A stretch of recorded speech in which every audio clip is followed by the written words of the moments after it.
نحمده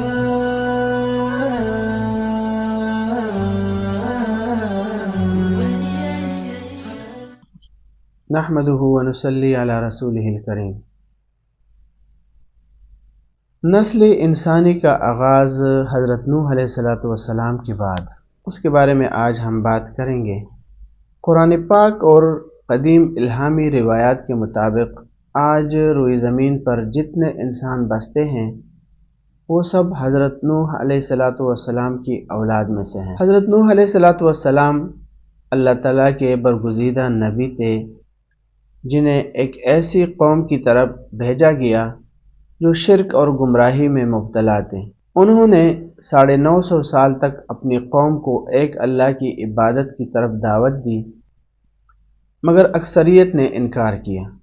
آخر کار اللہ تعالیٰ نے ایک عظیم طوفان کے ذریعے نافرمانوں کو ہلاک کر دیا اور اہل ایمان کو نجات دی۔ تو حضرت نوح علیہ السلام کے 4 بیٹے تھے، سام، حام، یافس اور کنعان، یا دوسرا نام اس کا یام ہے۔ طوفان سے پہلے حضرت نوح علیہ السلام نے اپنے بیٹے کنعان کو بھی دعوت دی کہ وہ کشتی میں ان کے ساتھ سوار ہو جائیں، مگر اس نے غرور اور کفر میں ڈوبے رہنے کا انتخاب کیا اور قوم کے ساتھ غرق ہو گیا۔ اس کی والدہ اور باقی اہل خانہ، وہ بھی جو ایمان نہیں لائے تھے، اسی انجام کو پہنچے۔ اس طرح طوفان کے بعد زمین پر انسانوں کا نیا آغاز حضرت نوح علیہ السلام کے 3 بیٹوں سے، یعنی سام، حام اور یافس کی نسل سے ہوا ہے۔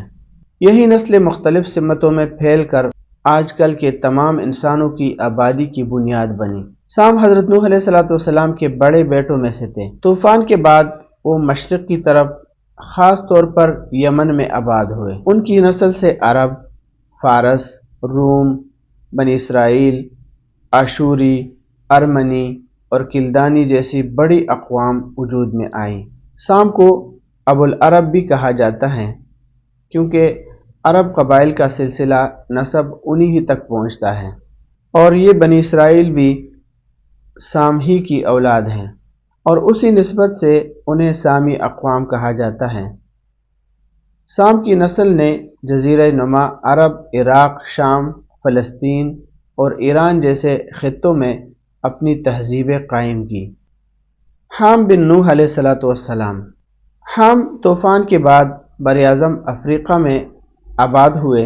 ان کی نسل سے مصری، حبشی، نوبی، بربر، کنعانی، ہندی اور کچھ جنوبی ایشیائی اقوام پیدا ہوئی۔ مصرعیم بن حام نے قدیم مصری تہذیب کی بنیاد رکھی۔ ان کے بیٹوں کی نسل میں افریقہ اور بعض ایشیائی خطوں میں پھیلی ہوئی اقوام شامل ہیں۔ زیادہ تر حام کی نسل والے گہرے رنگ، مضبوط جسمانی ساخت کے مالک تھے۔ تیسرے نمبر پر یافس بن نوح علیہ السلام۔ یافس سب سے بڑے، یا بعض روایات کے مطابق درمیانی بیٹے تھے، جو شمال اور مغرب کی سمت میں آباد ہوئے۔ ان کی نسل سے ترک، روس، تاتار، مغل، چین، جاپان، یاجوج ماجوج، یونانی اور شمالی یورپ کے اقوام پیدا ہوئی۔ یہ نسل دنیا کے سرد اور معتدل علاقوں میں پھیلی اور تجارت، جہاز رانی اور جنگی فنون میں مہارت حاصل کی۔ آج زمین پر بسنے والے تمام انسان، چاہے وہ کسی بھی نسل، زبان یا رنگ کے ہوں، حضرت نوح علیہ السلام کے ان 3 بیٹوں سام، حام، یافس کی اولاد میں سے ہیں۔ اس حقیقت کو جان کر انسان کو احساس ہوتا ہے کہ پوری انسانیت ایک ہی خاندان کی اولاد ہے، اور ہمیں ایک دوسرے کے ساتھ عدل اور احترام اور محبت سے پیش آنا چاہیے۔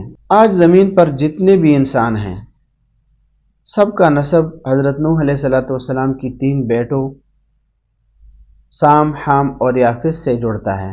طوفان نوح کے بعد یہی تینوں نسل انسانی کو دنیا کے کونے کونے میں لے کر پھیلے، جیسے کہ قرآن میں ہے وَجَعَلْنَا ذُرِّيَّتَهُ هُمُ الْبَاقِينَ، اور ہم نے نوح علیہ السلام کی اولاد کو باقی رہنے والا بنایا۔